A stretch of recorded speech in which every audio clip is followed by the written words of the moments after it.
रामपुर नाम के गांव में एक रोहित नाम का 18 साल का लड़का रहा करता था। रोहित अनाथ था। उसकी माँ उसे जन्म देते ही चल बसी थी और उसके पिता ही उसे पालने का एकमात्र सहारा थे। जब राजू 8 साल का था तो उसके पिता किसी काम से जंगल गए और भी कभी लौटकर नहीं आया। उसके बाद रोहित पूरी तरह अकेला हो गया। रोहित गांव की एक टूटी फूटी झोपड़ी में रहता था। उसके घर के पास ही गांव का सरपंच और उसकी पत्नी रहते थे। उनकी अपनी कोई संतान नहीं थी, इसलिए रोहित के माता पिता गुजर जाने के बाद उन्होंने ही रोहित को पाला। रोहित बेटा, ये खाना खा लो और अगर काम पड़े तो मुझसे आकर ले लेना। अरे मौसी, मैं कब तक आपके ऊपर बोझ बनकर बैठा रहूंगा। अब तो मुझे शर्म आती है। अरे बेटा, तुम कैसी बातें कर रहे हो? अगर तुम हमारे अपने बच्चे नहीं हो तो इसका मतलब थोड़ी है ना कि तुम हम पर कोई बोझ हो। आगे से ऐसी बात मत करना। चुपचाप ये खाना खाओ। ये कहकर सरपंच की पत्नी वहां से चली गई। रोहित ने आराम से खाना खाया। खाने के बाद वह जब झोपड़ी से बाहर निकाल तो सामने सरपंच ही दिखाई दिए। रोहित ने उन्हें देखा और सीधे उनके पास जा पहुंचा। रोहित बेटा, खाना खा लिया है ना? जी सरपंच साहब, अभी अभी मौसी खाना देकर गई थी और मैं वही खाकर घर से निकला हूँ। हाँ, अच्छा किया, तुम बड़े हो गए हो बेटे। अपना ख्याल रखना सीखो। जी सरपंच जी, 8 वर्ष की उम्र से लेकर अब तक आप ही मेरा ख्याल रखते हैं, पर मुझे अब शर्म आने लगी है। अब मैं कुछ काम करना चाहता हूँ। इसमें शर्म की क्या बात है बेटा? हमने तो हमेशा तुम्हें अपना ही माना है, लेकिन तुम्हारा मन कुछ करने का है तो सुनो। गांव के पास वाला जंगल पहले जैसा खतरनाक नहीं रहा। चाहो वहां जाकर लकड़ियां काट सकते हो, ये शहद इकट्ठा कर सकते हो। जी सरपंच जी, मैं कल ही जंगल जाऊंगा। अब समय आ गया है, मैं अपने लिए और आपके लिए कुछ कर दिखाऊं। अगले दिन रोहित एक कुल्हाड़ी लेकर जंगल की ओर चल पड़ा। कुछ देर में वो जंगल पहुंच गया। जंगल में कदम रखते ही उसने सोचा, कुछ भी कहो, सरपंच जी ने बचपन से लेकर अब तक मेरी बहुत मदद की है। अब समय आ गया, मैं अपने पैरों पर खड़ा होकर दिखाऊं। पर अब मैं उनकी सेवा करूं ताकि उन्हें अपनी संतान की कमी महसूस ना हो और वो हमेशा खुश रहें। अभी ये रोहित सोच ही रहा था कि अचानक उसकी नजर एक चिड़िया पर पड़ी जो उसे बड़े ध्यान से देख रही थी। अरे, ये चिड़िया मुझे इतनी गौर से क्यों देख रही है? इसका आकार तो बाकी चिड़ियों से बड़ा है। देखने में या कुछ डरावनी लग रही है। रोहित ने अभी इतना ही कहा था कि तभी चिड़िया उड़कर उसके पास आ गए और इंसानी आवाज में बोली, मैं तुम्हें भली बात पहचानती हूँ। तुम्हारा नाम रोहित है और तुम मोहन के बेटे हो। चिड़िया को बोलते देखकर रोहित बहुत डर गया और बोला, ये कैसे मुमकिन है? तुम चिड़िया हो, फिर इंसानी आवाज में कैसे बात कर रही हो? शायद या मेरी आंखों का धोखा है। भला कोई चिड़िया इंसानों की तरह बोल सकती है? नहीं, ये तुम्हारी आंखों का धोखा नहीं है। मैं सचमुच बोलने वाली चिड़िया हूँ। असल में मैं भी कभी इंसान थी, लेकिन एक तांत्रिक ने मुझ पर श्राप दे दिया और मैं चिड़िया के शक्ल में बदल गए। मैं तुम्हारे पिता के रहस्य के बारे में सब कुछ जानती हूँ। वह कुछ समय पहले जंगल गए थे और फिर कभी वापस नहीं आए। अरे ना जाने कौन तुम, मैं तुम्हारे बात पर विश्वास कैसे करूं? कभी सोचा है तुमने, पिछले वर्षों से तुम अपने पिता के बिना रह रहे हो, लेकिन गांव में कोई भी तुम्हारे पिता के बारे में बात नहीं करते। तुम्हारी कोई मदद नहीं करता, सिवाय तुम्हारे गांव के सरपंच के बारे में। लेकिन मैं तुम्हारे पिता के बारे में सब कुछ बता सकती हूँ। तुम्हारे पिता अभी जिंदा है और मुझे भी पता है कि वह कहाँ है। अच्छा तो बताओ, मेरे पिता कहाँ है? मैं उनसे मिलना चाहता हूँ। मैं तुम्हें जरूर बताऊंगी, मगर उससे पहले तुम्हें मुझे श्राप से मुक्त करना होगा। रोहित को न जाने क्यों उस चिड़िया से डर महसूस होने लगा। अरे, मुझे तो लगता है कि कोई राक्षस है जो मुझे अपने जाल में फंसा रहा है। इससे पहले कि मुझे कोई नुकसान हो, जल्दी मुझे यहाँ से भगाना होगा। ये सोचते ही रोहित तेजी से गांव की ओर दौड़ पड़ा और कुछ ही पलों में अपने घर पहुंच गया। घर पहुंचकर रोहित हफ्ते हुए बोला, अरे बाप रे, ये जंगल तो बहुत खतरनाक है। यहाँ तो जानवर भी इंसानों की तरह बात करते हैं। मुझे तो लगता है जरूर वो कोई राक्षस था। अब मैं कभी उस जंगल में नहीं जाऊंगा। अभी रोहित ये सोच ही रहा था कि उसी समय सरपंच की पत्नी उसके लिए खाना लेकर आ गई और रोहित को घबराए वो देखकर वो बोली, रोहित बेटा घबराए हुए क्यों हो? और तुम्हें पसीना भी आ रहा है। सब खैरियत तो है ना? अरे बेटा, अगर तबीयत ठीक नहीं है तो काम मत करो। लो पहले ये खाना खा लो और थोड़ा आराम कर लो। रोहित ने मौसी से सरदर्द का बहाना बनाकर सच्चाई को छुपा लिया। मौसी ने ज्यादा सवाल नहीं किया, बस खाना उसके पास रख दिया। धीरे से कमरे से बाहर चली गई। रोहित ने खाना खाया और सो गया। अगली सुबह जब रोहित नींद से जागा तो उसके मन का डर समाप्त हो चुका था। वो अपने आप से बोला,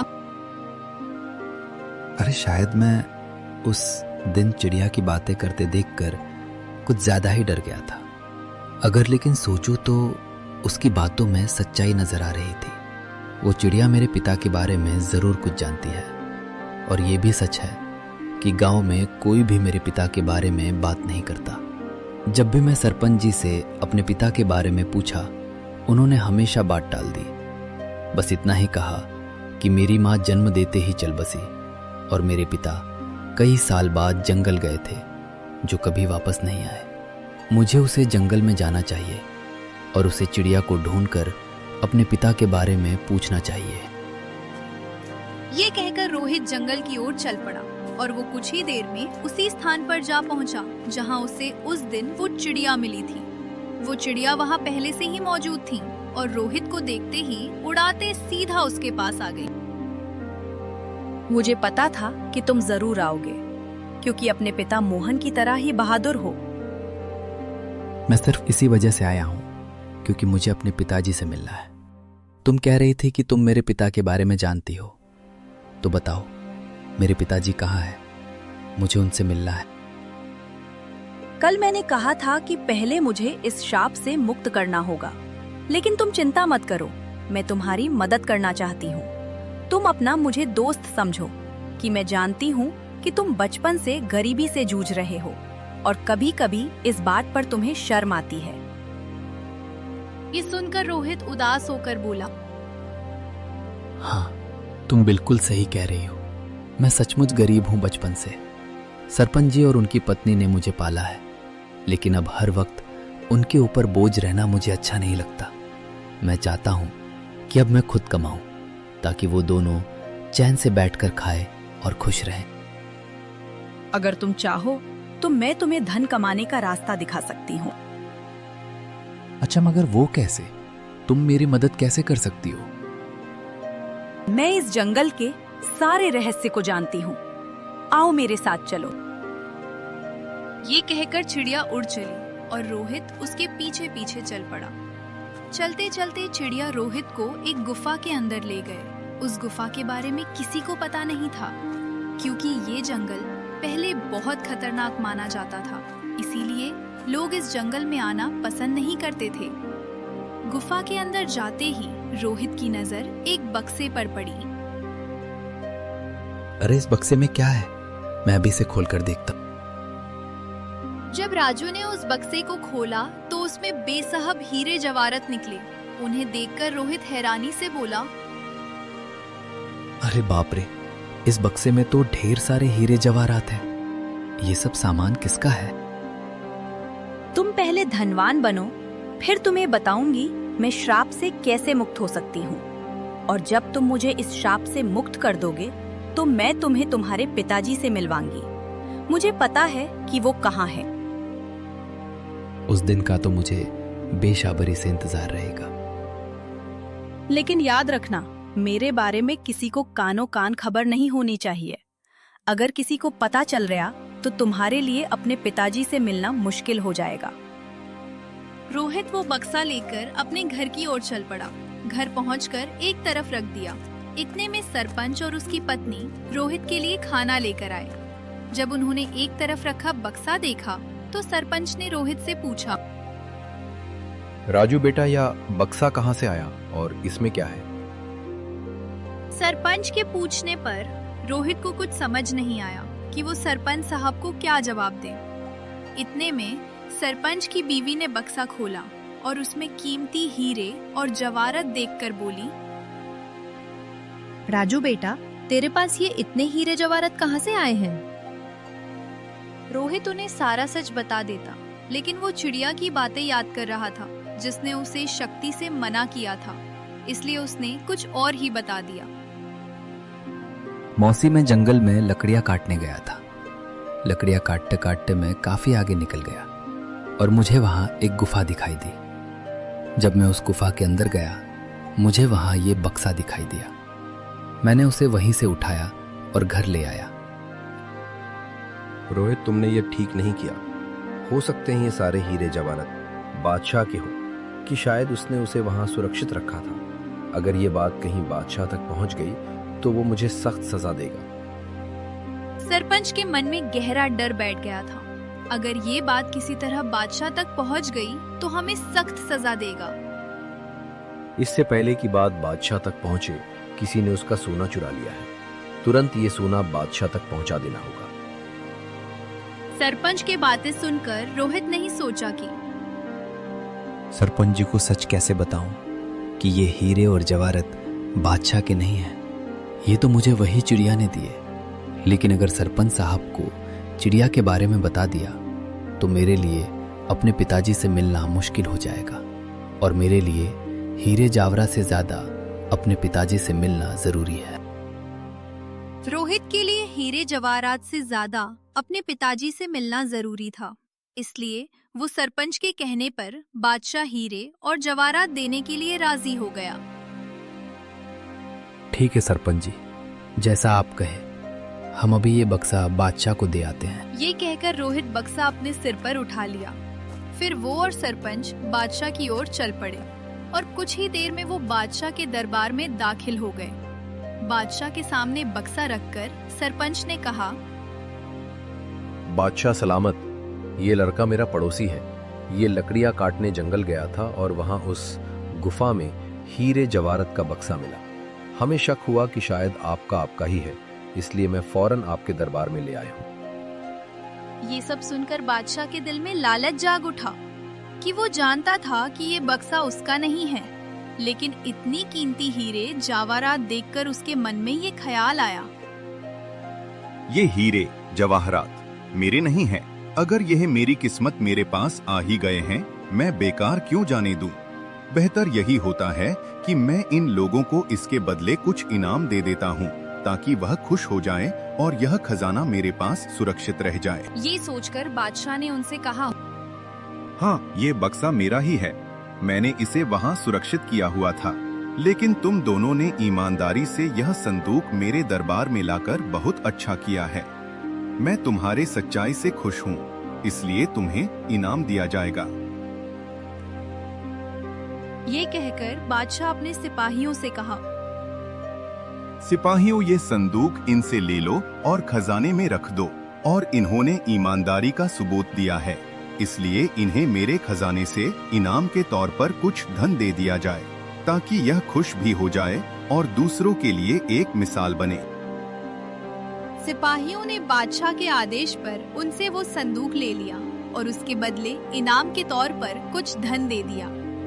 सरपंच वो रकम पाकर बहुत खुश था, मगर रोहित का दिल बेचैन था। उसे अच्छी तरह मालूम था कि बादशाह झूठ बोल रहा है, लेकिन वो कुछ कह नहीं कर सकता था क्योंकि चिड़िया ने उसे अपनी सच्चाई बताने से मना किया था। रोहित को डर था कि उसने सच बता दिया तो उसका अपने पिताजी से मिलना मुश्किल हो जाएगा। रोहित के लिए दौलत से बढ़कर अपने पिताजी से मिलना जरूरी था, इसलिए वो चुप रहा और फिर दोनों इनाम की रकम लेकर और अपने घर की ओर चल पड़े। रोहित सरपंच के साथ उसके घर चला गया और घर पहुंचकर उसने अपनी रकम सरपंच को दी और बोला, सरपंच जी, ये रकम आप ही रख लीजिए। आपने हमेशा मेरी देखभाल की और मुझे खुशी है कि ये रकम आपके काम आएगी। सरपंच को वो रकम देखकर रोहित वहां से चला गया और अगले दिन सुबह होते हैं रोहित फिर से जंगल की ओर चल पड़ा और कुछ ही देर में वो जंगल के उसी जगह पहुंचा जहां उसे वो चिड़िया मिली थी। तभी वहां एक साधु आ पहुंचा जो बरगद के नीचे बैठा था। उसने रोहित से पूछा, अरे बेटा, तुम कौन हो और इस जंगल में क्या कर रहे हो? मैं मोहन का बेटा हूँ और मैं इस जंगल में आता जाता रहता हूँ।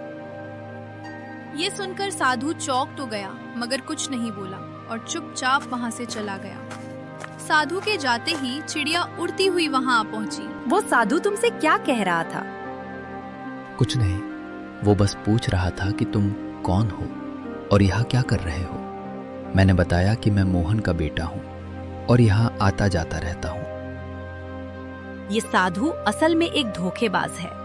उसने सिर्फ साधु का वेश ओढ़ रखा है, लेकिन अंदर से वो एक शैतान है। मुझे उस साधु से कोई मतलब नहीं है। मुझे तुम और पिताजी की परवाह है बस। तुम बताओ कि मैं तुम्हें उस श्राप से कैसे मुक्त करवा सकता हूँ। अच्छा तो चलो फिर मेरे साथ। वो रोहित को एक गुफा के अंदर ले गई जहाँ एक सीसी की बोतल इसमें चल भरा हुआ था। कल पूर्णिमा की रात है। तुम्हें आधी रात को इस जगह पर आकर आंख बंद करके इस बोतल को तोड़ना होगा। बोतल टूटे ही मैं श्राप के प्रभाव से मुक्त हो जाएंगे और तुम्हें फिर ये राज बताऊंगी कि तुम्हारे पिता कहाँ हैं। क्या मैं इस बोतल को अभी तोड़ दूं? नहीं, कल पूर्णिमा की रात है। तुम इसे सिर्फ कल ही तोड़ सकते हो। इतना कहकर चिड़िया वहां से उड़ गई और रोहित भी अपने घर की तरफ चल पड़ा। दूसरी तरफ वो साधु छुपकर उन दोनों की बातें सुन रहा था। वो भी रोहित के पीछे चल पड़ा। जब रोहित अपने घर के करीब पहुंचा तो उसने साधु को अपने पीछे आते देखा और वहीं रुक गया। साधु करीब आकर रोहित से बोला, मैंने अपनी आंखों से देखा कि तुम चिड़िया से बात कर रहे थे। देखो, तुम इस चिड़िया को नहीं जानते। वो कोई साधारण चिड़िया नहीं है। मैं सब जानता हूँ, लेकिन वो चिड़िया मेरे पिता के बारे में जानती है और मैं किसी भी कीमत पे अपने पिताजी को पाना चाहता हूँ। वो चिड़िया तुम्हें फंसा रही है और श्राप से मुक्ति पाना चाहती है। ये सुनकर रोहित को क्रोधित हो गया। अरे साधु महाराज, मैं साधुओं का सम्मान करता हूँ मगर तुम्हारे जैसे पाखंडी साधुओं का नहीं। याद रखो, इसके आगे मैं एक भी शब्द बर्दाश्त नहीं कर सकता। बेहतर है चुपचाप यहाँ से निकल जाओ। साधु कुछ कहने ही वाला था कि रोहित ने उसे धक्का दे दिया और कहा, चले जाओ वरना तुम्हारे लिए अच्छा नहीं हो। ये कहकर रोहित अपने घर चला गया और दूसरी तरफ सरपंच और बीवी अपने घर से निकले तो उनकी नजर साधु पर पड़ी। वो दोनों साधु के पास आए। सरपंच ने साधु से कहा, अरे साधु महाराज, आप यहाँ क्या कर रहे हैं? मैं रोहित को सच्चाई बताने का प्रयास किया, लेकिन वो सुनने को तैयार ही नहीं हुआ और वो उसे चिड़िया को श्राप से मुक्त करवाना चाहता है। अगर वो चिड़िया अपने श्राप से मुक्त हो गई तो गांव में तबाही आ जाएगी। गांव का एक भी व्यक्ति जीवित नहीं बचेगा। हाँ बिल्कुल सही, लेकिन रोहित सुनने के लिए तैयार ही नहीं है। साधु महाराज, आप चिंता मत करें, मैं अभी रोहित को समझता हूँ। ये कहकर सरपंच उसी वक्त रोहित के घर गया और घर जाकर रोहित से कहा, रोहित, ये मैं क्या सुन रहा हूँ? जंगल में तुम किसी चिड़िया से मिलते हो जो इंसानों की तरह बातें करती है। क्या तुम्हें ये अजीब नहीं लगा कि चिड़िया इंसान की तरह कैसे बोल सकती है? तो आपको पता चल गया। देखिए सरपंच जी, शुरू में मुझे ये सब अजीब लगा था, लेकिन अब नहीं, और मुझे पूरा विश्वास है कि ये बात उस साधु ने ही बताई होगी। देखिए सरपंच जी, 8 साल पहले मेरे पिताजी रहस्यमयी तरह से लापता हो गए थे और वो चिड़िया जानती है कि मेरे पिताजी कहाँ हैं। मैं बस अपने पिताजी को पाना चाहता हूँ, उनसे मिलना चाहता हूँ। बेटा, तुम अपने पिता के बारे में कुछ भी नहीं जानते हो। हाँ, नहीं जानता, बिल्कुल नहीं जानता, क्योंकि आपने कभी मुझे बताया ही नहीं और ना ही गांव वालों ने कुछ कहा, तो मैं फिर कैसे जान पाता। अब मैं किसी के बात पर विश्वास क्यों करूं? बताइए। मुझे सिर्फ चिड़िया की बात पर विश्वास है, और कल पूर्णिमा की रात है। कल मैं उसे उस श्राप से मुक्त कर दूंगा, और वो चिड़िया श्राप से मुक्त होकर मेरे पिताजी से मिलवाएगी। इतना कहकर रोहित गुस्से से घर से बाहर निकल गया। रोहित, मेरी बात सुनो। रोहित, रुको। सरपंच ने रोहित को आवाज दी, मगर उसने एक भी ना सुनी और घर से निकल गया। सरपंच भी घर से बाहर आया और साधु भी घर के बाहर खड़ा था। सरपंच ने साधु से कहा, पता नहीं रोहित कहाँ गया है। मुझे कल तक इंतजार करना होगा और जंगल में जाकर रोहित को बोतल तोड़ने से रोकना होगा। अगली रात साधु सरपंच को लेकर जंगल के उस गुफा के पास ले गया और कहा, यही वो गुफा है जहां वो बोतल पड़ी है, जिसमें उस डायन चिड़िया की शक्तियां हैं जो यहां आती ही होगी। हम एक तरफ छुप जाते हैं। ये कहकर वो दोनों गुफा के एक तरफ छुप गए और इस वक्त रोहित वहां आ जाता है। रोहित को देखते वो चिड़िया उड़ते हुए रोहित के पास आई और बोली, यहाँ साधु और सरपंच आए हैं। वे गुफा के एक तरफ चुपचाप खड़े हैं। वो तुम्हें इस बोतल को तोड़ने से रोकेंगे, पर तुम उनकी बात मत मानना। अगर तुम उनकी बात मान लो, तुम अपने पिताजी से कभी नहीं मिल पाओगे। नहीं, मैं उनकी बात नहीं मानूंगा। ठीक है, तुरंत जाओ, वो बोतल उठाकर ले आओ और उसे तोड़ डालो। रोहित जल्दी से गुफा के अंदर गया और वो उस बोतल को उठा लाया। जैसे वो बोतल को तोड़ने लगा तो साधु और सरपंच वहां आ गए। रोहित, रुको। इस बोतल को मत तोड़ो, तुम बहुत बड़ी गलती कर रहे हो। नहीं, मुझे किसी भी हाल में अपने पिताजी से मिलना है। रोहित, ध्यान से सुनो। ये चिड़िया कोई साधारण पंछी नहीं, बल्कि एक डायन है। आज से जब 10 साल पहले तुम छोटे थे, तो इस डायन ने इस जंगल पर कब्जा कर रखा था। जो भी इस गलती से जंगल में जाता, फिर कभी लौट कर नहीं आता था। तब तुम्हारे पिताजी और मैं मिलकर ठान लिया कि इसे रोकना ही होगा। हमने साधु महाराज से उपाय पूछा। उन्होंने बताया कि इस अभी शराब को खत्म करने के लिए पास के जंगल में कुएं में कूदना होगा। तुम्हारे पिताजी बहादुरी से आगे आए और बलिदान स्वयं देने का निश्चय किया। उन्होंने कुएं में छलांग लगाए और साधु महाराज ने उसे डायन की सारी शक्तियां एक बोतल में कैद कर दी और उसे चिड़िया में बदल दिया। इस तरह ये जंगल सुरक्षित हो गया, मगर ये राज हमने किसी से को नहीं बताया। गांव वाले कुछ नहीं जानते। ये बात मुझे और साधु महाराज को मालूम थी, इसलिए हमने कभी भी तुम्हें नहीं बताया। लेकिन तुमने ये बोतल तोड़ दी तो यह फिर से अपने असली रूप में आ जाएगी। ये सिर्फ उसकी एक चाल है। ये लोग झूठ बोल रहे हैं। सच्चाई वही है जो मैं कह रही हूँ। अगर मेरे मन में कोई चाल होती तो मैं तुम्हारे मदद क्यों करती है? क्या गांव वालों ने तुम्हारी कभी मदद की नहीं? तुम्हें धन, सामान, हीरे मोती सब मैंने दिए। अब मैं तुम्हें तुम्हारे पिताजी से मिलवा रही हूँ। रोहित ब्रह्म में पड़ गया और उसने वो बोतल जमीन पर फेंककर तोड़ दी। फिर वो अचानक चिड़िया डायन के रूप में आ गई। रोहित, तुमने मेरा बड़ा काम आसान कर दिया।